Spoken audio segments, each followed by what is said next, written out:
Well, it was 50 years ago today, a 34-year-old Martin Luther King Jr. said the words that defined the struggle for racial equality. Today, a new generation gathered at the National Mall to mark the anniversary of the March on Washington, including the country's first African-American president. Because they marched, city councils changed and state legislatures changed and Congress changed and yes, eventually the White House changed. The anniversary was also recognized here in Western Massachusetts. Many are remembering how far we've come, but also looking ahead at how much more needs to be done. 50 years after the March on Washington, the call to action continues.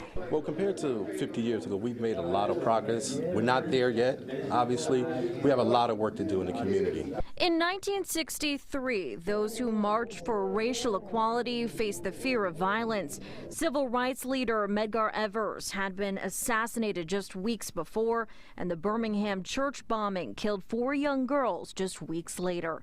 Today, there are new challenges. Racial disparities still exist in education and health, and there are issues that affect the focus of all races. Especially when the economic situations get rougher and harder, and it's sort of kind of hard to say, love thy neighbor, turn the other cheek, and and you're hungry. All week long, a Springfield youth center that bears the Reverend Martin Luther King's name has been holding discussions, organizing volunteer efforts, and planning celebrations in honor of the civil rights leader. It's their hope that Reverend King's message will continue to resonate. A lot of the things that a great man died for and worked hard for is being lost. And I really would like to see that put back into the system what he fought so hard for. The event at the Martin Luther King Jr. Family Services Center will culminate in a parade this Sunday on State Street.